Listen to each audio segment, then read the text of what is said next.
menyatukan sikap politik NU itu tidak gampang. Sejak dulu tidak ada ulama besar dari Habib, nggak ada. Tapi kenapa masyarakat memberikan ruang kepada mereka? Karena mereka memanipulasi keturunan. Apa yang mereka sampaikan ke publik di kita itu tidak benar.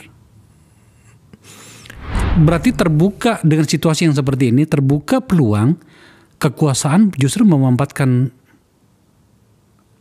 kelompok Islam. Begini, walhasil Pak Jokowi tidak senang saya kalau saya ingin terpilih lagi di NU. Maka di Lampung semua itu ya diatur sehingga saya harus kalah. Dan kemudian kalah. Ya nggak apa-apa. Itu catatan orang yang mempermainkan Nahdlatul Ulama, insya Allah ada balasannya. Assalamualaikum warahmatullahi wabarakatuh. Apa kabar sahabat-sahabat sekalian dimanapun Anda berada. Nah, pada kesempatan kali ini ada sebuah video yang sangat jelas dan menarik, pernyataan resmi dari Kiai Haji Said Akil Siraj ya. Dalam sebuah broadcast beliau diundang dan dengan gamblangnya secara terbuka beliau menyampaikan tentang sebuah kebenaran dan fakta. Untuk lebih jelasnya marilah kita saksikan bersama. Di hari yang sungguh suci ini, berbahagia ini, sambil makan ketupat, saya menghadirkan orang yang istimewa. Ya, kita belajarlah tentang bagaimana hari-hari kita dari berbagai sudut pandang, terutama dalam hal bagaimana religiositas kita. Saya telah mengundang mantan Ketua Umum PBNU, Pak Kiai Haji Said Akil Siraj. Pak Kiai, thank you, makasih. Sama-sama. Pak Kiai, saya sebenarnya tidak ingin memberatkan pikirannya saudara-saudara kita yang hari ini sedang menikmati Lebaran ya, tapi alangkah baiknya pertemuan dengan keluarga hari ini diisi dengan sebuah masukan dari seorang yang layak untuk itu tentang kita berislam itu seperti apa sebenarnya. Pertanyaannya pada bagian itu gini, salah satu ancaman bagi kita itu, terutama bagi kita kaum muslim itu adalah ekstremisme. Ekstremisme itu hadir dalam banyak bentuk. Bisa nggak diceritakan kepada kita Pak Kiai, sebenarnya awal dari ekstremisme di dalam Islam itu lahir di mana, ceritanya seperti apa, dan kemudian apa tujuannya? Terima kasih. Bismillahirrahmanirrahim. Sebelumnya saya ucapkan kepada semua pemirsa, minal aidin wal faizin, kullu aam wa antum bi khair, taqabbalallahu minna minkum ajma'in, taqabbal ya karim. Semoga ibadah puasa kita diterima oleh Allah. Amin. Sebelum menjawab secara langsung tentang ekstremisme dalam Islam, saya ingin berbicara tentang karakter Arab dulu. Oh iya. Ya. Okay. Arab itu dalam bahasa Arabnya aroba. Artinya apa? Bergerak. Tidak bisa stabil. Aroba. Kalau Pak Akbar pernah belajar ilmu bahasa Arab, ilmu nahwu, perubahan kata akhir Muhammadun, Muhammadan, Muhammadin kan gitu kan? Yeah. Itu namanya i'rab, berubah. Atau bahasa sehari-harinya mobil itu Arabiyah. Orang Arab itu Arabiyah. Kalau bahasa fushanya, bahasa resminya sayyarah mobil itu. Tapi sehari-hari bilangnya Arabiyah. Apa artinya?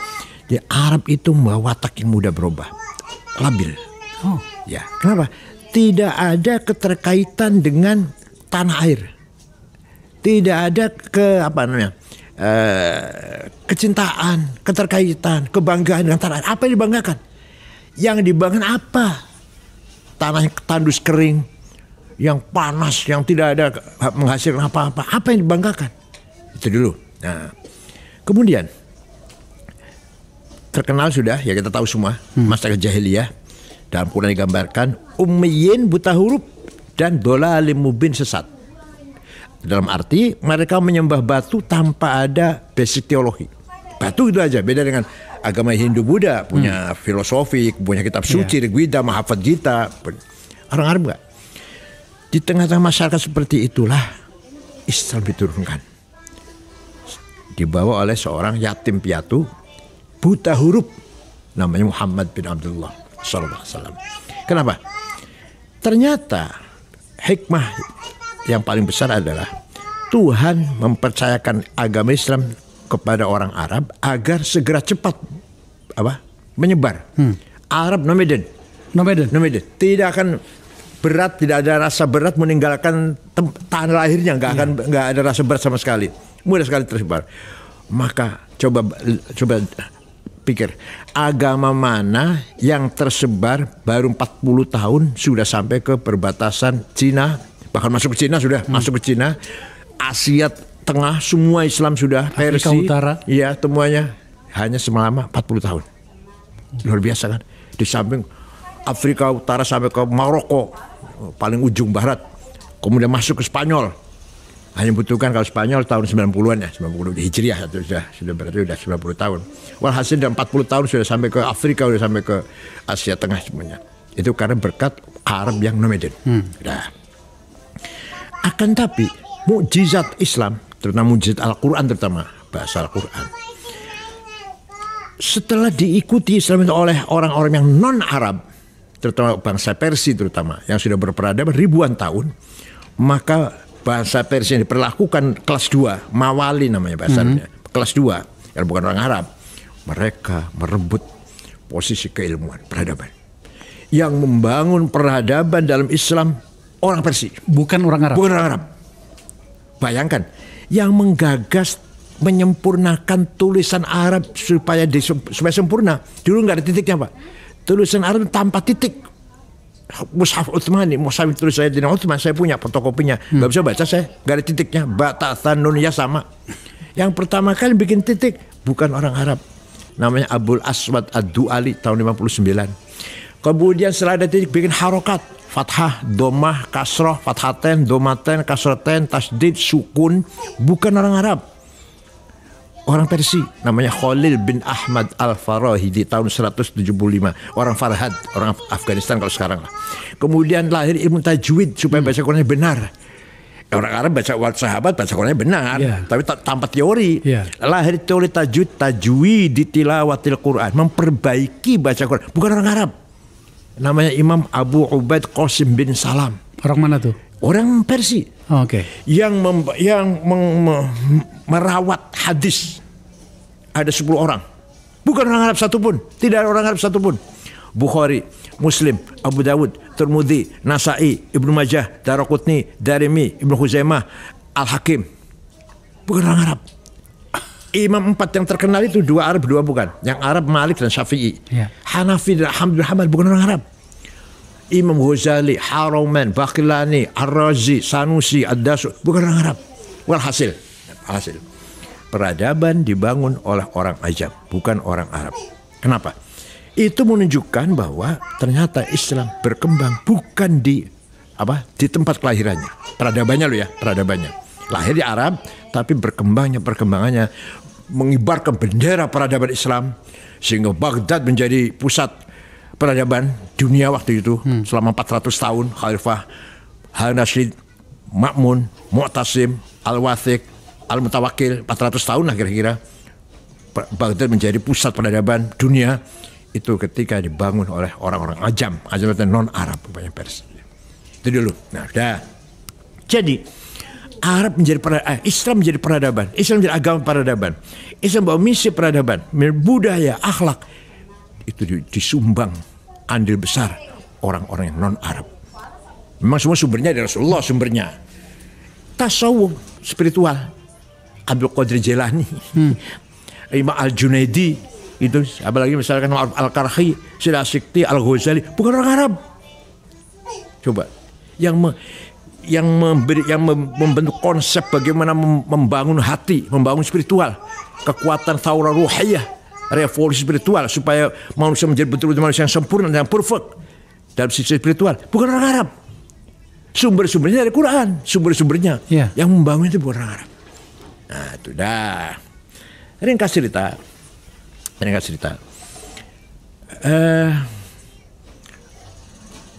Arab lemah atau Islam lemah setelah 400 tahun maju.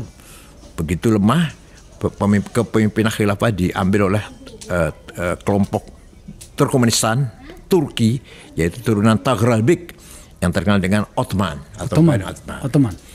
Uthman ahli perang, jago perang, tapi nol dalam peradaban. Kata ulama sedikit lah, ya ada sih tapi katakan nggak ada. Sampai bisa mengalahkan Romawi. Jadi yang tadinya bukan musuh ya, yang berhadapan dengan satu-satunya yang berhadapan dengan Romawi. Tapi setelah Ottoman berkuasa, mampu mengalahkan Bizantium tahun 1450. Bizantium hilang dari peta bumi. Muhammad Al-Fatih bisa mengalahkan Bizantium, Konstantinopel diganti menjadi Istanbul, dan Turki menjadi Islam semuanya 100%, sampai ke Balkan, Kreta, Cyprus, Malta, Islam semua itu, sampai Albania, hampir Austria, Islam semua itu. Itu kehebatannya Ottoman. Sayangnya itu kekurangannya, mereka kembali tidak mengarabkan, tidak membahasa Arab administrasi itu loh. Administrasi negara tidak bahasa Arab, tidak bahasa Turki. Oh ya, maka di situ kemunduran peradaban Islam. Dari sisi keperang, dari sisi ekspansi memang hebat mereka, dari sisi mengisi peradaban kualitas Islam berhenti di situ, berhenti. Itulah yang terkenal dengan abad pertengahan. Para ulama di situ berkutat pada elaborasi, mensyarahi atau meringkas. Itu abad pertengahan, abad ke-8, istilah sejarahnya begitu. Ternyata semakin merosot. Yang kita banggakan misalkan Universitas Al-Azhar juga kualitasnya semakin mundur. An-Nizamiyah di Irak juga semakin merosot. Walhasil datanglah era modern ini. Era modern dari satu sisi luar biasa. Bukan berarti agama Islam tidak mampu membangun peradaban, tapi karena kemunduran politik, ekonomi merosot, maka peradaban pun mundur, surut. Eropa bangkit, malah Raja Sultan Muhammad Ali Mesir itu memanggil Inggris supaya datang ke Mesir untuk membangun masyarakat Inggris, bukan menjajah. Inggris pertama kali dipanggil, diundang. Bukan ekspansi. Bukan ekspansi, bukan. Beda dengan Italia atau Prancis, bukan. Walhasil, sadar umat Islam dengan kekurangan, sadar umat Islam dalam posisi yang sangat mundur. Era kebangkitan mulai bangkit. Ternyata wilayah-wilayah Islam sudah dikangkangi oleh seluruh wilayah Islam dikangkangi oleh kolonial. Irak, Mesir, Sudan dijajah Inggris, Suriah, Lebanon, Tunis, Aljazair, Prancis, Libya, Italia, Indonesia, Belanda, dan seterusnya lah. Kiai Hasyim Asy'ari, seorang kiai yang sangat arif, sangat bijak, mempunyai pandangan sangat jauh. Tahun belasan, tahun 12 atau tahun 13, 14 lah, beliau sudah tahu ini sistem khilafah akan bubar, sistem khilafah akan hancur. Nanti kalau dia sudah hancur, sudah nggak ada sistem khilafah, akan berdiri negara sendiri-sendiri di Jawa kata bukan Indonesia, bukan, akan berdiri negara di Jawa ini. Ketika nanti akan berdiri negara sendiri di Jawa ini, jangan sampai kita meninggalkan agama atau masyarakat Jawa tidak beragama. Maka pada tahun 14, 15, Kiai Hasyim Asy'ari sudah mengeluarkan jargon sangat terkenal, hubbul waton minal iman. Artinya nasionalisme bagian dari iman. Itu luar biasa. Beliau mengintegralkan antara nasionalisme dan teologi. Anda nasionalis harus beragama, Anda beragama harus nasionalis. Itulah pondasi utama NU. Bahkan mengatakan bahasa Arab, man mata la ajli watani mata syahidan. Barang siapa mati demi tanah air, mati syahid. Wa man khana watanihi halalun damu. Barang siapa berkhianat kepada negerinya, boleh bunuh. Halal darahnya itu, boleh bunuh. Tapi enggak kafir. Tidak kafir, soal itu Tuhan lah kafir. Betul. Tahun 1924 khilafah bubar. Dibubarkan oleh Mustafa Kamal Atatürk. Ya. Sistem khilafah sejak zaman Abu Bakar sampai tahun 1924 bubar. Ya dengan segala faktor lah, kelemahan di dalam internal sendiri, atau begitu pula bagaimana luar lah, faktor eksternal juga nggak karu-karu waktu itu. Ini apa artinya? Artinya umat Islam terjadi perubahan sejarah yang luar biasa. Yang dulu sentralistik, satu pemimpin khilafah. Dan di situ ada apa? Ada faktor agama. Kita harus taat pada ulil amri. Maksud khilafah maksudnya. Atiullah atau ulil amri minkum. Enggak boleh melawan ulil amri itu. Karena kita punya teologis, dasar teologis. Setelah hilang khilafah, ikut siapa? Apakah presiden, apakah raja itu yang ulil amri itu? Ini pembahasan, pembahasan. Nah, setelah khilafah tidak ada, masyarakat Arab, terutama Arab dan Islam tidak punya pemimpin. Terjadi kekosongan. Ya. Berkali-kali ulama kumpul dari India, Pakistan barangkali sekarang ya, dari India, dari Afrika, ingin mengembalikan lagi khilafah, gagal. Nah, di situ terjadi luar biasa, keadaan sangat luar biasa. Pertama kali tokoh Arab yang mendirikan partai politik untuk melawan penjajah dengan semangat nasionalis, semangatnya, tapi sama sekali tidak beragama, tidak semangat agama, yaitu Partai Ba'ath yang didirikan oleh seorang tokoh dari Damaskus beragama ortodok, Kristen ortodok, namanya Mitchell Aflaq. Artinya justru Partai Ba'ath itu bukan di Irak ya? Kan yang kita kenalnya kan di Irak, ya, ternyata di Suriah ya. Tapi nanti kadang-kadang dari Irak, dari Mesir. Luar biasa, memang luar biasa Mitchell Aflaq. Luar biasa, mengkader pemuda-pemuda Arab agar punya patriotisme melawan penjajah. Hanya ya katakanlah sayang tidak ada dasar teologi, hanya ada nasionalisme. Karena persis konsepnya mengadopsi dari Ernest Renan, ya, yang menulis buku tahun 1895 What is a Nation. Nah, terjadi situ perpecahan pemikiran dalam umat Islam. Ada yang terbuka, oke lah, nasionalisme asal kita tetap beriman pada Tuhan. Ada yang menolak. Ini datang dari luar, harus kita tolak. Ya, itu ringkasnya. Atau kembali ke sejarahnya begini.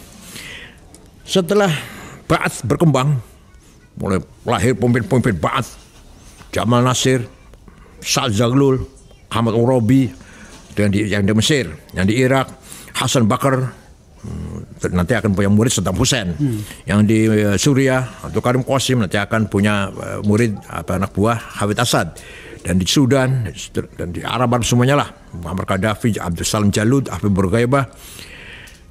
Para ulama atau aktivis Muslim baru sadar, iya ya, kita juga harus bergerak, harus bangkit dong, masa tidur?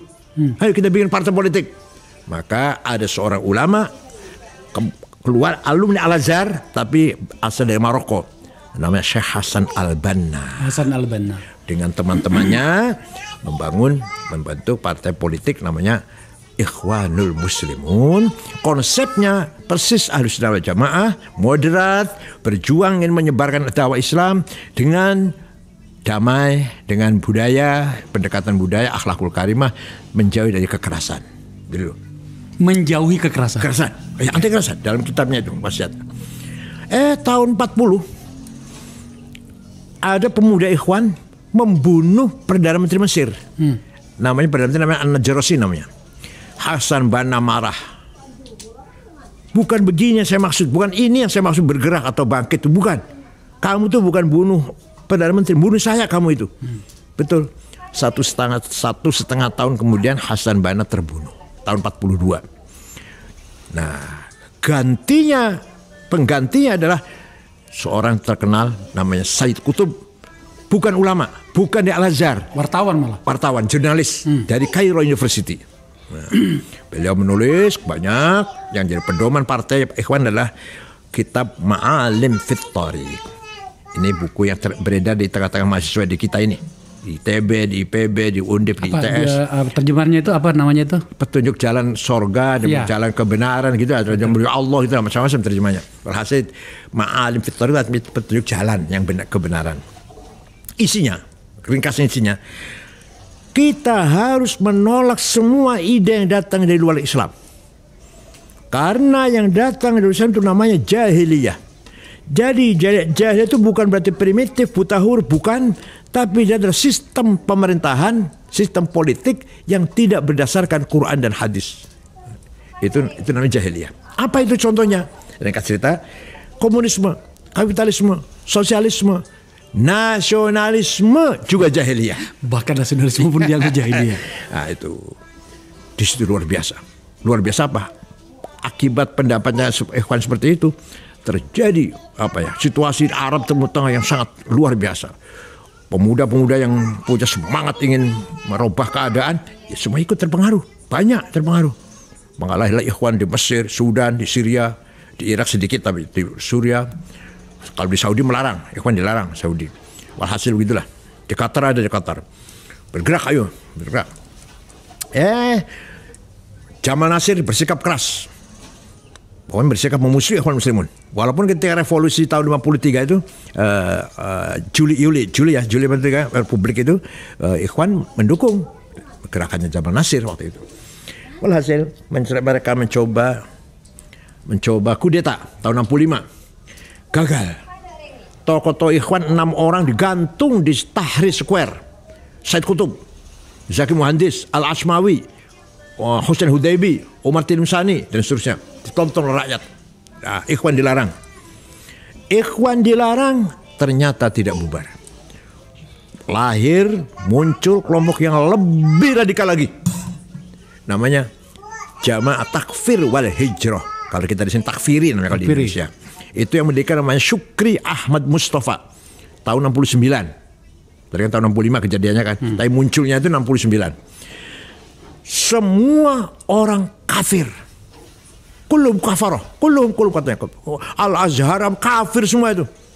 Kalau yang menerima konsep nasionalisme, yang menerima hidup bersama-sama dengan orang non-muslim, bekerja sama non-muslim, kafir semuanya.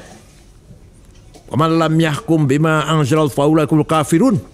Barang siapa tidak menjalankan hukum Allah, kafir. Itu kan Quran tuh. Ini Quran tuh.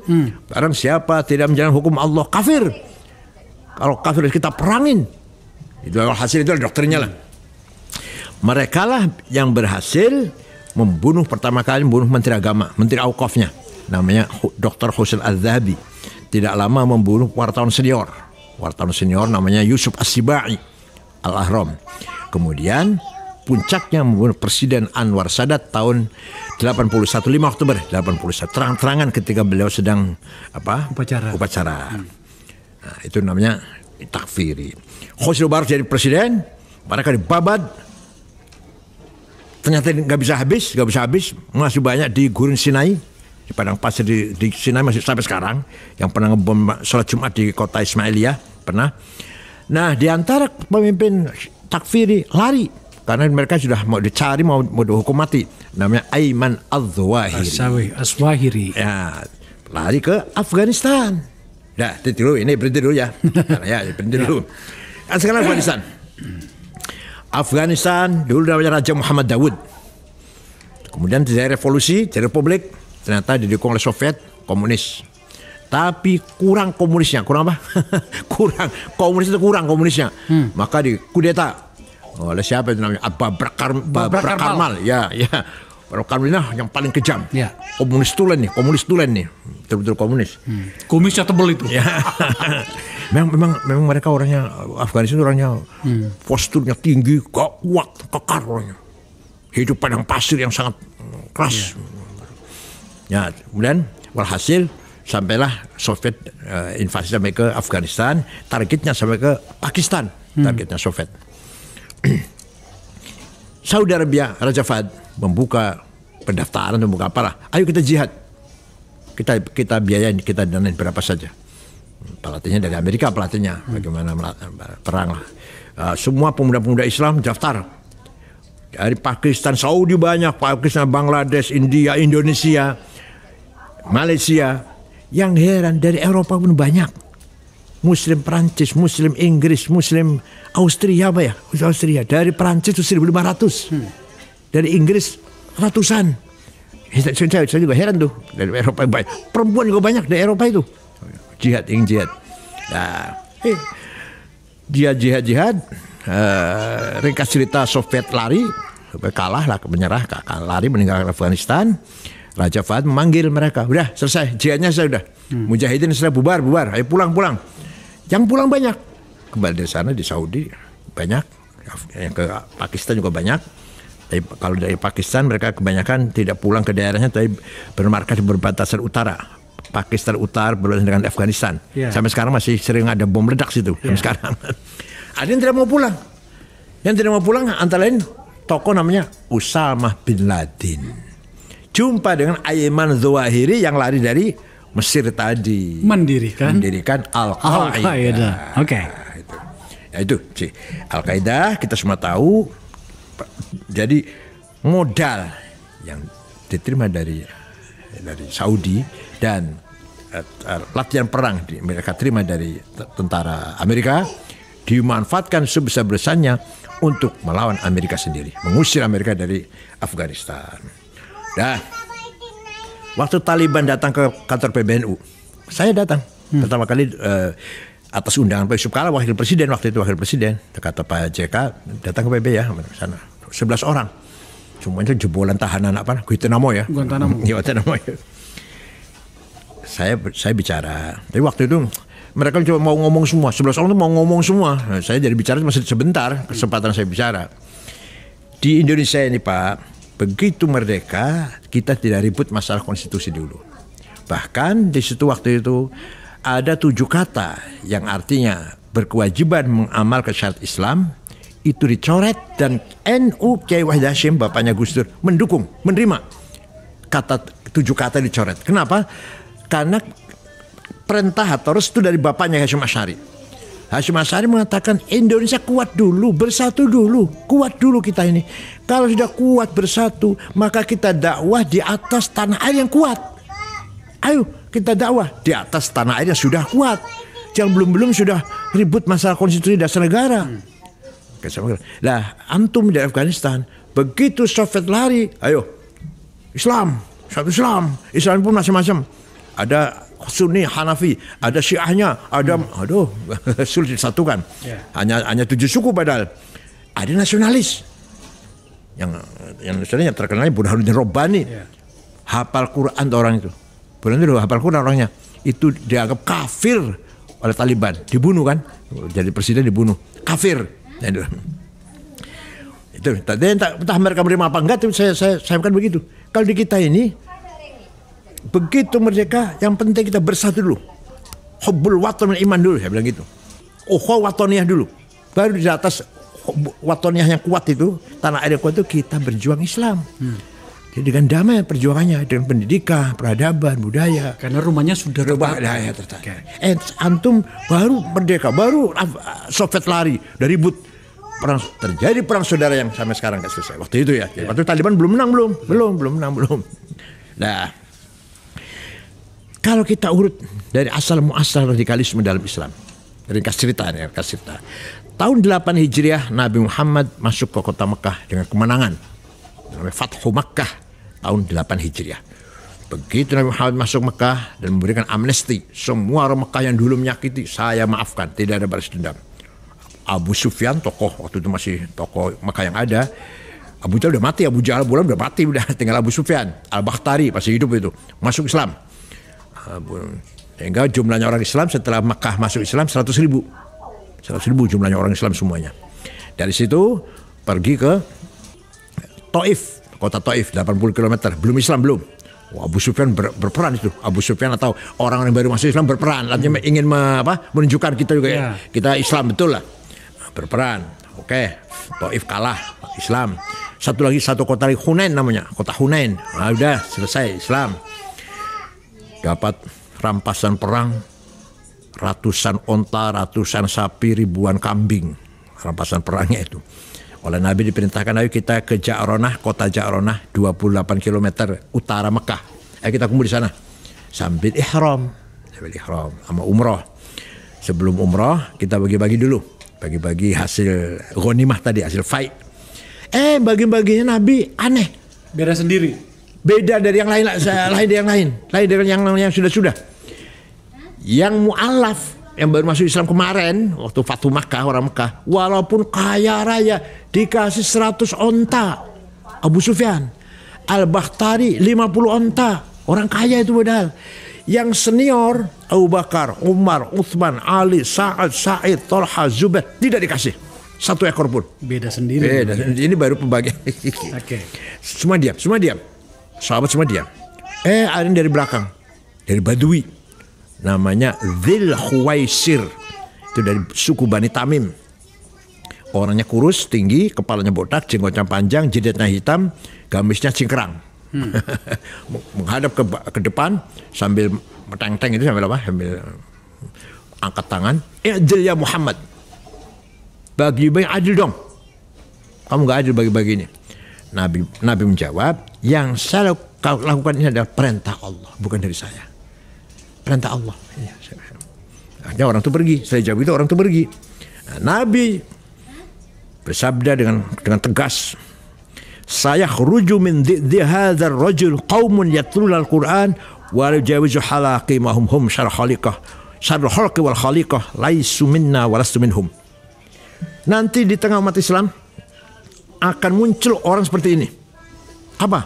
Hafal Quran. Berdasarkan Quran kalau ngomong, dasar Quran, dalilnya Quran, tapi tidak paham sebenarnya. Tidak melewati tenggorokannya, la jauzu halaqi mahum. Tidak melewati hafalannya, tidak melewati tenggorokannya. Apa? Tidak paham. Mereka itu sejelek-jeleknya manusia, bahkan lebih daripada binatang. Mereka bukan golonganku dan aku bukan golongan mereka. Wow. Itu prediksi Nabi Muhammad. Ternyata betul. Tahun 40 Hijriah, dari Bani Tamim inilah yang merencanakan akan membunuh Khalifah Ali bin Abi Thalib di Kufah, dan gubernur Syam Muawiyah, gubernur Mesir Amr bin As.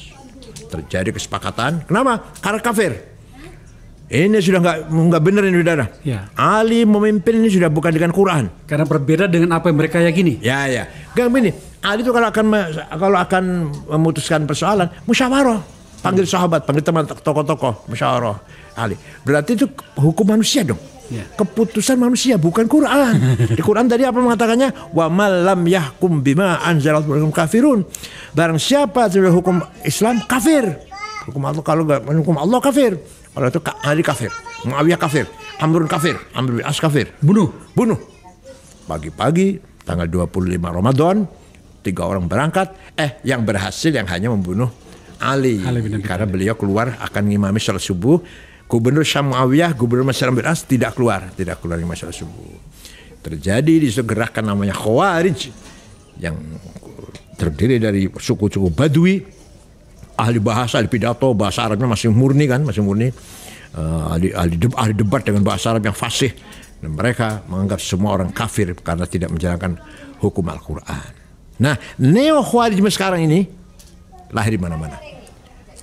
Kenapa? Karena faktor apa? Putus asa. Putus asa dalam memahami agama Islam. Putus asa ragu bahwa Islam membawa menjanjikan apa? Kemajuan, kesejahteraan atau keadilan.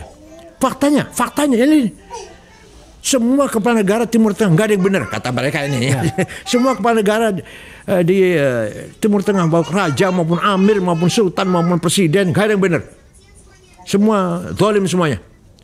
Membiarkan Palestina dicaplok oleh Israel. Ya. Sampai pemimpin Palestina pun bisa disogok, bisa disuap. Gitu. Yasser Arafat bisa disuap. Mahmud Abbas juga bisa disuap itu semuanya. Nah, hasil macam-macam lah. Hafid Asad juga jual dataran tinggi Golan, itu jual itu. Nah, hasil. Apalagi Anwar Sadat mau berdamai. Terjadi secara massal. Ya. Generasi muda yang putus asa dalam memahami agama Islam. Karena faktor kenyataan yang nyata. Pak Kiai, saya salah sedikit. Mereka putus asa itu karena faktor politiknya, di mana para elitnya ternyata tidak seperti yang mereka bayangkan. Hari ini kan kita lihat. Bahkan di negara-negara di Arab itu kami pernah membahas di forum ini, malah berbaikan dengan Israel. Atau mereka putus asa karena nilai-nilai yang dibawa itu kok tidak seperti yang digambarkan, tidak seperti yang mereka pahami. Apakah karena faktor itu? Nah, kalau kita lihat ada dua. Memang ada dua. Arab ada yang terbuka, membuka sebebas-bebasnya, seperti Libanon, Tunis, Mesir masih separuh-separuh lah ya. Bebas pergaulan, budaya bebas. Ada yang semakin rapat, semakin tertutup. Iya. Libya waktu itu Libya atau ya Saudi, kalau sekarang beda, sudah berubah nih. Iya. Waktu itu ya. Saudi malah menjadi sangat dekat sekali. Iya. Walhasil generasi muda putus asa. Sudah bosan, jenuh mengatakan atau mengharapkan bahwa Islam membawa peradaban, membawa kesejahteraan, melahirkan keadilan, enggak percaya. Nah, keputusan ini melahirkan dua. Satu menjadi ekstrem radikal, udah bunuh aja semua ini pemimpin Arab ini. Yang satu lagi menjadi ateisme. Ya. Itu maksud saya. Saya pernah membaca sebuah artikel ya di luar gitu bahwa ada kecenderungan remaja-remaja atau anak-anak muda Muslim di kawasan Arab sana, termasuklah di Iran bahkan, itu malah mereka meninggalkan Islam. Ada yang menjadi Kristen, apakah Katolik atau Protes, ada yang bahkan menjadi agnostik ya gitu ya.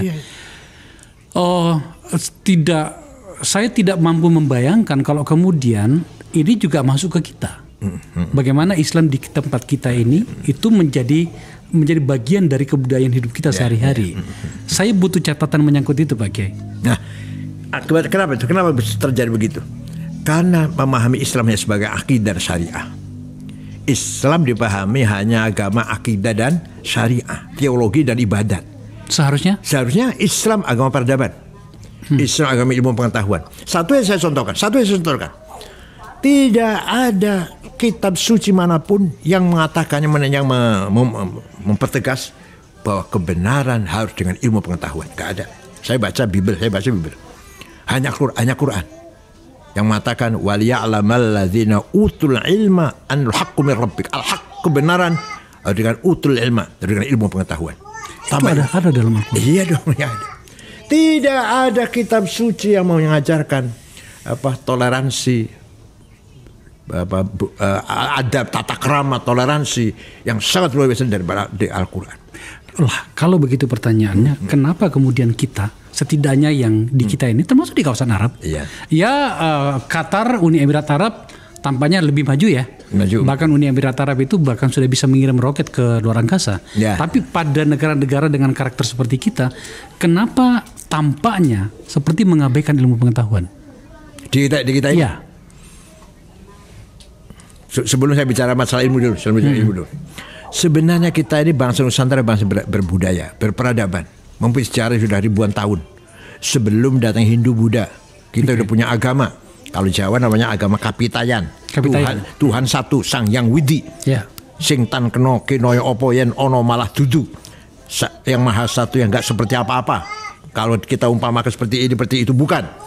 Dan punya ajaran tata krama, hormat orang tua, hormat guru, hormat teman kawan, ama anak bisa dipercaya. Sudah itu ajaran itu sudah ada semua tuh dalam kitab-kitab Jawa itu. Tinggal datang teologi Islam mengatakan Tuhan ada Allah namanya. Oleh orang Jawa diterima dengan gagah gempita lah ya. Artinya ini yang saya cari. Terbuka menerimanya. Nah, sangat beda sekali orang menerima tauhid ini. Orang yang berperadaban dengan orang yang tidak berperadaban. Ketika orang tidak berperadaban menerima agama Islam, seakan-akan satu-satunya kebenaran di situ, dan itu harus kita perjuangkan. Harus dibela mati-matian, yang lain salah semuanya. Karena tidak punya background budaya, ilmu pengetahuan. Beda orang Persia tadi, orang Persia yang ahli, yang sudah membangun peradaban. Nggak ada radikalisme dalam Persia, nggak ada. Ya Persia itu waktu itu maksudnya Afghanistan, Iran, Asia Tengah, yang tempatnya ulama-ulama Ghazali, Haromen, Baqillani, Ar-Razi, ulama-ulama besar semua itu, Al-Junaidi, Abdul Qadir Jailani, Bukhari, Muslim, Ibnu Sina, Al-Farabi, Al-Kindi, Abu Bakar Razi, Jabir bin Hayyan, penemu teori matematik itu, semua itu orang-orang ajam, nggak ada radikalisme. Agama Islam, tapi peradaban sudah mempunyai budaya peradaban Persia. Karakter udah Persia karakternya. Begitu orang Jawa atau Nusantara ini. Agama Islam hanya berganti agama lah ya. Allah berganti tauhid. Tapi budaya, karakter, akhlak, ruhaniyah, spiritual, kita udah kaya dengan itu semuanya. Maka radikalisme sebenarnya di Jawa ini atau di Nusantara asing. Asing bagi kita sebenarnya. Radikalisme asing bagi kita. Bahkan dalam bahasa yang sederhananya sebenarnya tidak punya cantolan dengan kebudayaan yang kita berkembang sejak dari awal. Iya, nggak ada. Itu semua dari luar semua itu. Dengan manipulasi teologi. Yang tadi Khawarij tadi ya, iya. Masalah dikira kebenaran hanya itu. Maka saya tahun 2015 muktamar di Jombang saya terpilih kedua kalinya, tema besar kita mengangkat tema Islam Nusantara. Islam yang berperadaban, Islam berbudaya, Islam yang ramah, yang santun, toleran. Yang seperti dibangun oleh para leluhur kita dan telah diamalkan, dikerjakan, dibangun oleh leluhur kita. Ada satu kata tadi yang saya dengar. Penonton saya mungkin tertarik untuk mengetahui itu. Manipulasi tadi. Seperti apakah proses manipulasi yang terjadi dalam proses yang sedang kita bicarakan, Pak Kiai? Semua tujuan, agenda, program, kalau dipoles dengan atas nama agama, padahal tidak, itu manipulasi agama sudah. Quran sudah tegas, wa man adzlamu mimman iftara 'ala Allahil kadhiba wa huwa du'a ila Islam. Wallahu la yahdil qaumadz zalimin. Orang yang punya atau mempunyai kehendak ke perbuatan kadzib, bohong, dengan mengatakan yud'a Islam, ini demi Islam, padahal tidak, mereka sudah orang sangat zalim. Tapi bagaimana kita bisa menetapkan sebuah barikade bahwa ini manipulasi atau tidak? Lawang literasi kita masih lemah. Itu saya rasa yang perlu dijawab oleh para pemikir Islam kita. Ya. Kalau kita lihat dari pergerakan kalau mereka ada gerakan monopoli kebenaran, yang lain salah, hanya kami yang benar. Itu tanda-tanda manipulasi. Oke. Tanda-tanda cara-cara manipulasi di sana pasti. Seperti NU atau Muhammadiyah tidak kan? Ya. Ayo kita mencari kebenaran bersama-sama lah. Kita terbuka, dialog, siap untuk berhiwar, dialog, diskusi. Ayo mana yang benar? Seperti Quran perintah kepada Nabi Muhammad juga gitu. Ketika Nabi kedatangan tamu Kristen pertama kali, Nabi bingung. Gimana caranya ini? Akan ada tamu orang Kristen nih. Dari Najran itu sekarang Saudi Selatan, dulu kerajaan Najran. Quran memberikan guidance. Qul inna au iyyakum la'ala hudan au fi dhalalin mubin. Muhammad, terima mereka tamu dan katakan kepada mereka, ayo kita duduk-duduk ngomong-ngomong, kami atau Anda yang benar atau yang sesat. Inna au iyyakum, kami atau Anda, la'ala hudan, yang benar, au fi dhalalin, atau yang sesat. Ayo kita diskusi. Itu artinya apa? Quran memberikan pelajaran pada kita semua, kita mengutamakan diskusi dalam mencari kebenaran. Agar kemudian logika bisa berkembang. Nah, iya, jelas. Salah satu alasan saya ingin membahas ini dengan Pak Kiai itu adalah masyarakat kan tidak semuanya ahli agama, Pak Kiai. Dalam perbincangan di ruang sosial itu ada narasi begini. Apakah yang terjadi dengan Indonesia, dengan bangsa yang besar ini, di mana masyarakatnya dikenal sebagai bangsa yang paling religius sedunia, jumlah masjid terbesar, organisasi keagamaan hadir di mana-mana, begitu mudah orang menjadi seorang penceramah di sini, ya. Tetapi kemudian tampaknya peradaban kita, budaya kita, kebudayaan kita dan peradaban kita itu tampaknya semakin merosot. Yang kemudian membuat orang berpikir begini, apa benar nggak sih Islam adalah jawaban bagi masa depan? Yang membuat banyak orang kalau di luar negeri, terutama di negara-negara Arab tadi itu, mereka berpindah. Nah, menyinggung budaya, kita hadis tahu semua, hafal semua lah. Ya. Innama bu'itsu li utammima makarimal akhlaq. Tidak sekali-kali aku diutus kecuali untuk memperbaiki akhlak. Apa artinya itu? Artinya yang mengangkat martabat budaya bangsa dan akhlaknya, budayanya, bukan agamanya. Kita malu dong dengan RSC yang ateis, tidak ada korupsi, nggak ada penyelewengan, penyimpangan. Kita di sini yang hobinya umroh, hobinya bangun masjid malah. Tapi korupsi di mana-mana, malu dong. Semakin kita punya dalil, kita punya ayat, kita punya hadis, semakin hancur kita ini. Kenapa? Budaya tadi. Agama hanya dimaknai hanya dengan akidah dan syariah. Padahal hadis-hadis atau Quran dan hadis yang menekankan budaya luar biasa. Al-haya'u minal iman. Malu itu adalah salah satu bagian dari iman. Termasuk an-nadhafatu minal iman. Kebersihan dari iman. Itulah hadis-hadis itu yang harus kita pahami betul. Sampai Pak Kiai, sampai bagian saya tertarik betul soal ini. Sampai pada bagian ini, apa kira-kira tawaran dari kita kepada masyarakat yang literasi agamanya ini tidak selengkap Pak Kiai, agar kemudian kerusakannya tidak menjadi semakin membesar? Yang saya sampaikan tadi, bangsa yang luar biasa, jumlah masjid besar sekali, bagaimana upacara-upacara keagamaan demikian ada di mana-mana, budaya umroh dan segala macam yang luar biasa, tapi kok kita tampaknya tidak menjadi lebih baik gitu dalam segala hal. Ya. Pertama, kehilangan qudwah, kehilangan panutan, kehilangan apa? Figur yang layak diikutin atau yang kita bangga menjadi ikutan. Ya. Baik di mana-mana, terjadi mana-mana, di NU, di Muhammadiyah atau di mana lah. Tapi bagaimanapun ya di NU masih punya benteng, itu pesantren.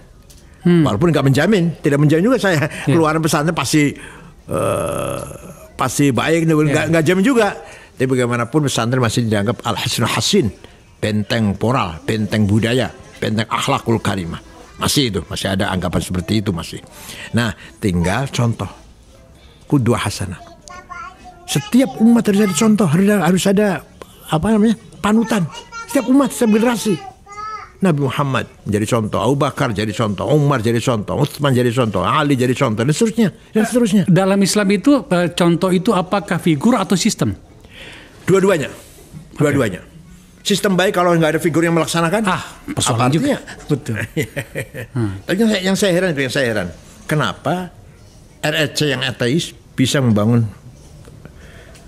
pemerintahan yang bersih, pemerintahan yang bahasa Arabnya, bahasa agama istiqomah, bahasa Arabnya istiqomah dengan undang-undang aturan. Kita yang bahasa religius yang rajin melanggar undang-undang. Malu kita ini. Kenapa? Karena budaya kita, karakter kita yang belum beres. Maka dalam Quran juga dikatakan, ya tulah alim ayat wa zakihim. Muhammad ajarkan mereka Quran, mereka atau orang Arab, dan karakter bangun dulu. Baru wa yu'allimu kitab, baru ilmu. Karakter dulu baru pendidikan. Urutan Qurannya begitu. Ya tulah alim ayat, sampaikan Quran pada mereka. Yuzakihim, karakter harus dibangun mereka, karakter akhlaknya. Setelah itu, wa'allimul kitab, ilmu pengetahuan. Ada satu hal yang harus saya sampaikan di sini, Pak Kiai, tapi memang sedikit agak sensitif. Gak apa-apa. Ada sekelompok masyarakat yang tampaknya memobilisasi persepsi, hingga kemudian seakan-akan bahwa kalau berbeda dengan mereka maka itu bukan Islam. Yang saya maksud itu adalah orang menyebutnya dari Yaman itu gitu. Kita butuh penjelasan seperti apa itu. Mohon maaf, sebenarnya mereka tidak punya otorita ilmu pengetahuan. Iya. Silakan kalau ada musyawarah alim ulama, apa ada dari mereka? Nggak ada.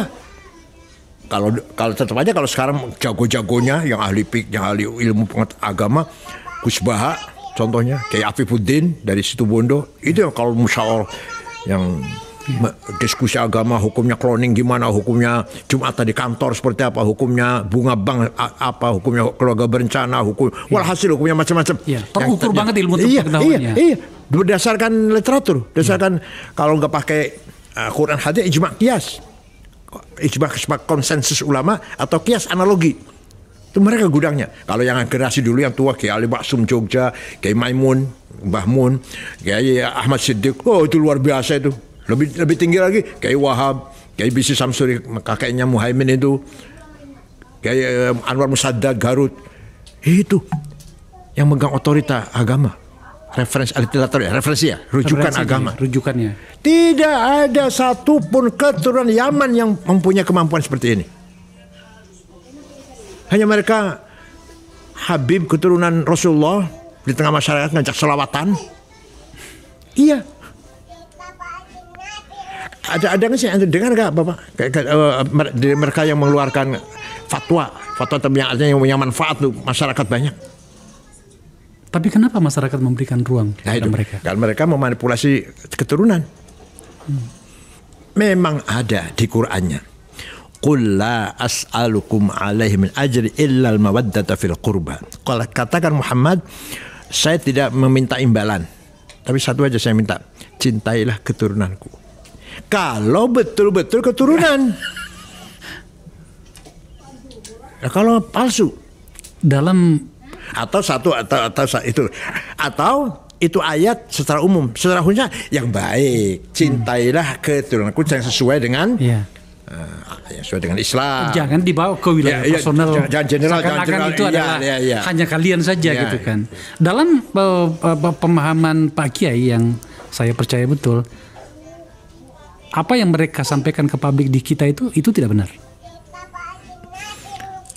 Gimana ya? Dulu mereka itu sebagai sebagai dituakan di tengah masyarakat, dimintai doanya, diminta karuman, titik di situ. Tidak sebagai tokoh pemimpin pergerakan, bukan. Dulunya gitu. Saya masih kecil masih begitulah.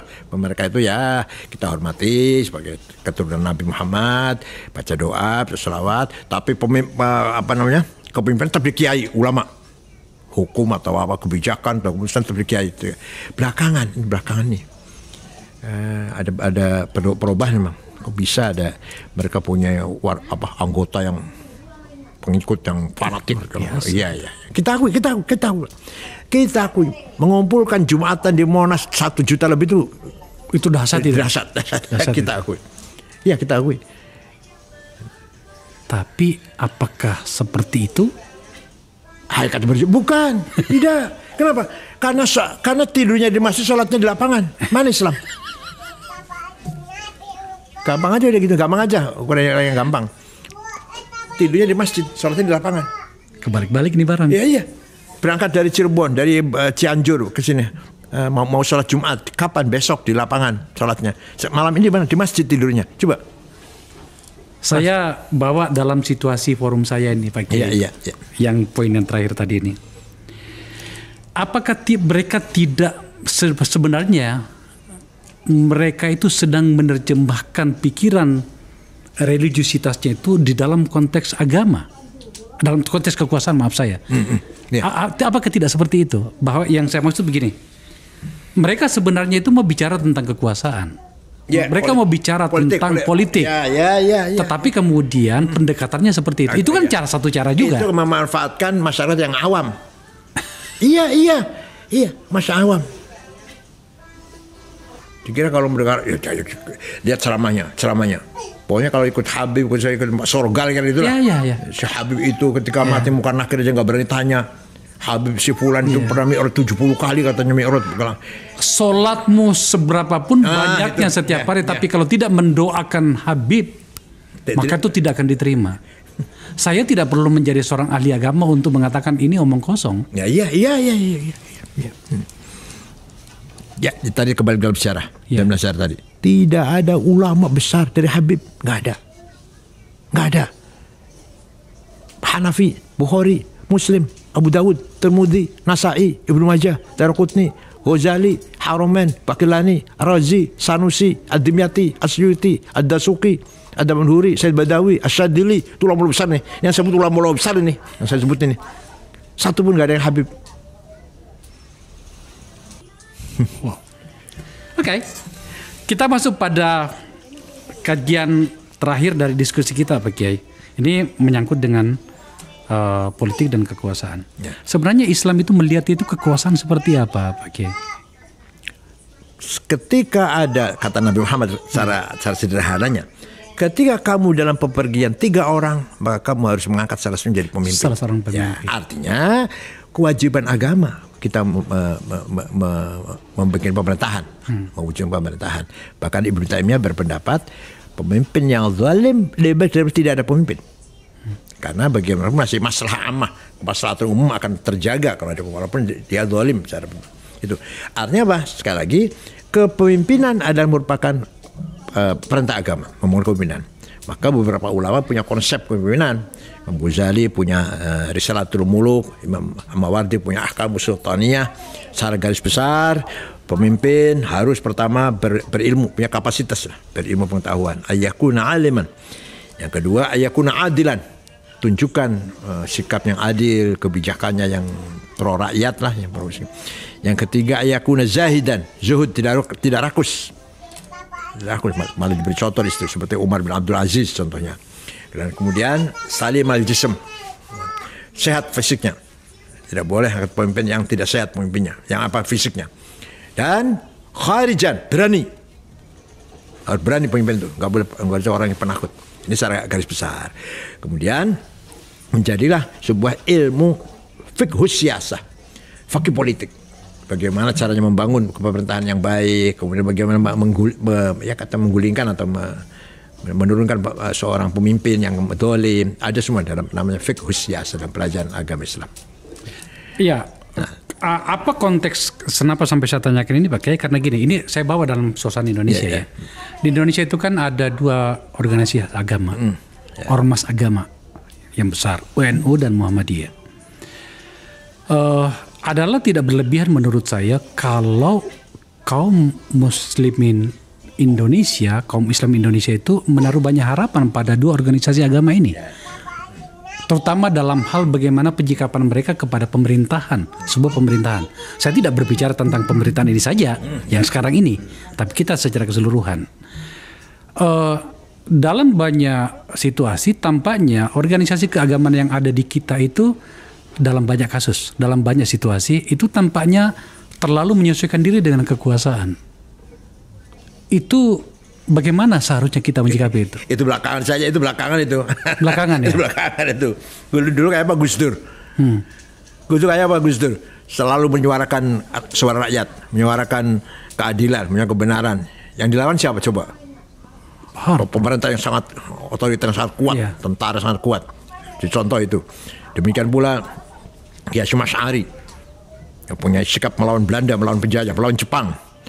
Ketika nikah datang mau ke Surabaya, Hasyim Asy'ari mengeluarkan resolusi jihad tanggal 22 Oktober, maka masyarakat Jombang, Mojokerto, Pasuruan, Sidoarjo, Surabaya, Madura, Pasuruan siap melawan kedatangan nikah. Korban sangat banyak, maka disebut hari pahlawan nasional. Tapi kita menang. Brigjen Malabi mati. Mobilnya dipasang bom oleh santri. Yang masang bom di mobilnya Brigjen Malabi itu santri Tebuireng. Namanya Harun namanya. Walhasil bagaimana perjuangan para kiai dulu luar biasa sebenarnya. Luar biasa. Walaupun dalam sejarah kadang-kadang kurang disinggung lah. Kiai Ilyas Ruqyat, bapaknya Kiai Ruqyat. Itu penggerak masyarakat Sunda melawan penjajah. Zainul Mustafa dipenggal kepalanya. Diancol oleh Jepang karena mengajak masyarakat tidak mau menyetorkan hasil panen kepada Jepang. Kiai Rusdi, Hamid Rusdi di Malang, sekarang menjadi nama jalan, nama pasar, nama daerah di Malang, walaupun belum pahlawan nasional, itu diberondong oleh Jepang. Kiai Ilyas di Lumajang juga dibunuh oleh Jepang, dimutilasi oleh Jepang.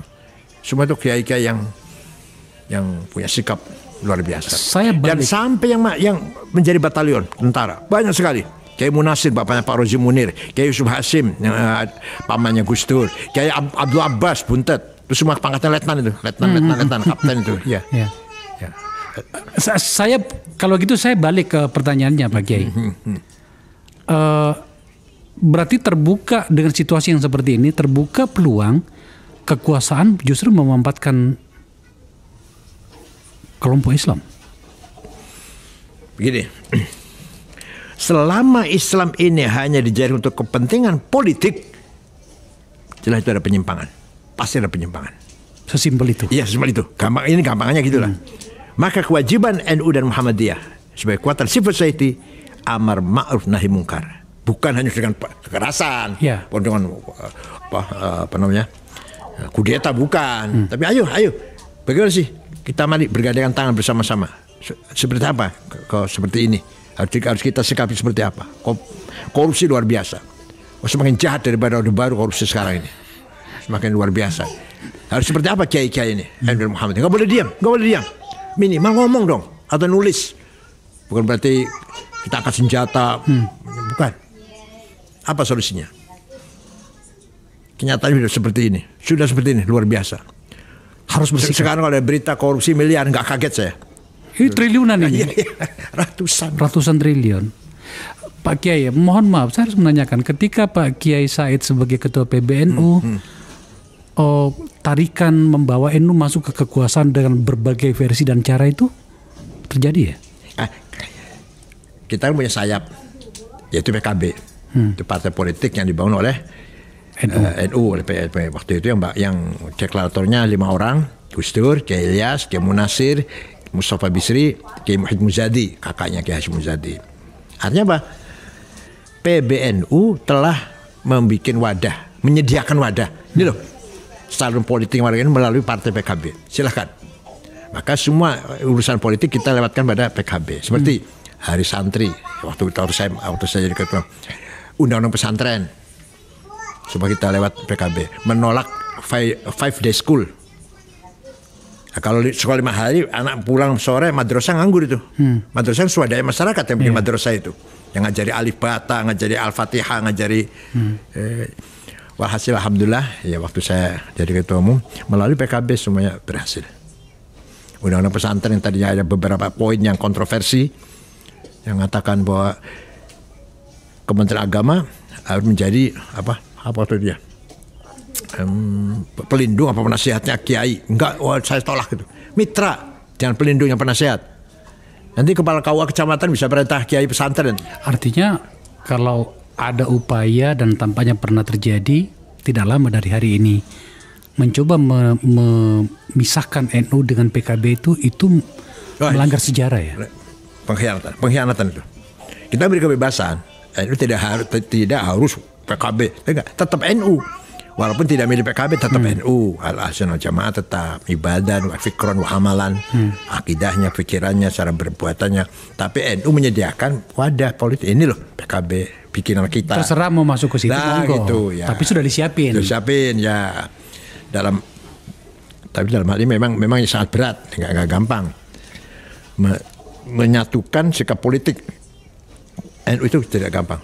Sejak dulu Masyumi, keluar dari Masyumi ada orang yang enggak, saya enggak keluar Masyumi ya. Ini Masyumi bikinannya Hasyim Asy'ari kok. Masa saya keluar? Setelah itu masuk P3. Partai NU kan partai NU ya. Partai NU masuk P3. Enggak. Saya enggak mau masuk P3, Golkar. Jadi saya dulu sulit. Saya ada PKB enggak, saya enggak mau PKB. Enggak apa-apa. Karena sikap politik itu. Tapi yang sifatnya istihadiyah. Ya, tapi itu tadi bahwa rumahnya sudah kita siapin. Ya. Jangan kemudian bahkan mengumumkan ke publik bahwa tidak harus di PKB. Itu kan bisa memecah umat juga. Prinsipnya begini ya, ajaran Islam sebenarnya begini ya. Setiap ada kemungkarotan, penyembahan, kita harus berbicara, ngomong, harus berpendapat, harus bersikap. Afdol jihad kalimatu haqqin amama imamin jair.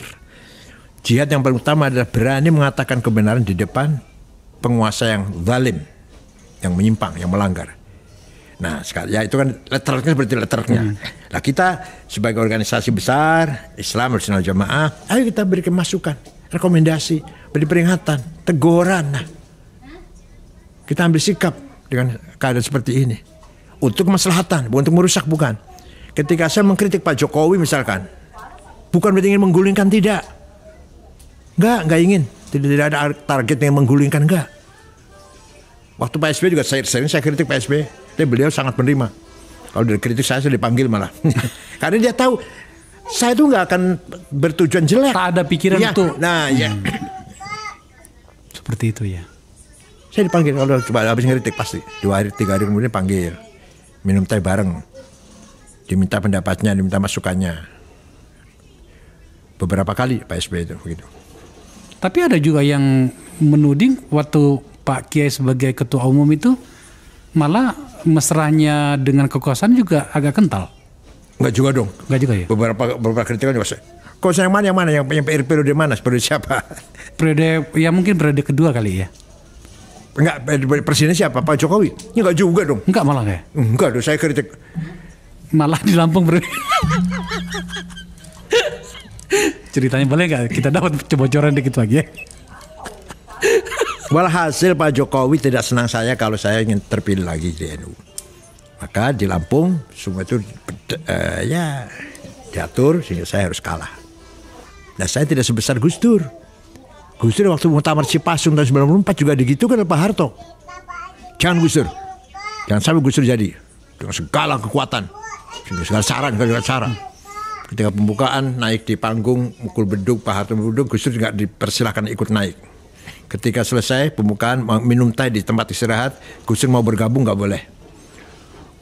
Koran yang mendukung Gus Dur tidak boleh masuk ke Tasikmalaya. Kompas contohnya. Tapi yang mencilakan Gus Dur masuk. Pelita waktu itu. Pelita waktu itu. Nah, sampai segitunya lah. Walhasil dengan segala kekuatan, ancaman dan tekanan. Tapi Gus Dur kuat. Tetap menang. Saya tidak sehebat Gus Dur. Dan kemudian kalah. Ya nggak apa-apa. Nggak apa-apa. Itu catatan orang yang mempermainkan Nahdlatul Ulama. Insya Allah ada balasannya. Insya Allah, saya yakin itu. Ya, tapi ini nggak logis sih, bukan perkataan yang logis, bukan. Tapi orang yang mempermainkan Nahdlatul Ulama, Allah tidak akan membiarkan. Pak Kiai, terima kasih. Ya, sama-sama. Terakhir kesimpulannya, laisal Islam aqidatan wa syari'atan faqat. Islam bukan hanya akidah dan syariah saja. Wa innamal Islam dinul ilmi wa thaqafah. Agama ilmu dan peradaban. Dinut adab wal hadarah. Agama kemajuan, welfare. Dinut tamaddun wal insaniyah. Agama kemanusiaan. Kesimpulan terakhir. Sekali lagi Pak Kiai, terima kasih. Terima kasih sama-sama. Pemirsa, kita 1 jam lebih mendapatkan tausiah. Tampaknya saya catat ada 2 atau 3 pernyataan Pak Kiai yang dalam konteks kita itu belum pernah diungkapkan. Saya merasa bersyukur juga ini disampaikan di sini. Ya sudah, setidaknya itu adalah catatan sejarah yang dicatat oleh orang yang mengalaminya sendiri. Beliau adalah mantan ketua umum PBNU, sebuah organisasi yang sangat besar, puluhan juta warganya, masyarakatnya, rakyatnya. Semoga saja informasi dari Pak Kiai Said Agil Siraj semakin membuat kita menjadi paham. Seharusnya kita itu dalam konteks berislam di negara yang tercinta ini harus seperti apa. Ada banyak pernyataan yang mungkin sangat keras, tapi itu saya yakin betul. Beliau paham ya, sebab beliau menjalaninya. Beliau yang menginisiasi banyak. Kita harus berbangsa dalam konteks yang sebenarnya. Nah, bagaimana tanggapan sahabat-sahabat sekalian setelah menyimak dan mendengarkan video barusan? Saya harap kita semua dapat bersikap bijak, berkomentar yang baik, memberikan pandangan yang bijaksana ya, yang profesional, tidak memprovokasi, tidak mengadu domba, dan tidak memberikan ujaran kebencian pada sesama. Akhiran dari saya, wassalamualaikum warahmatullahi wabarakatuh.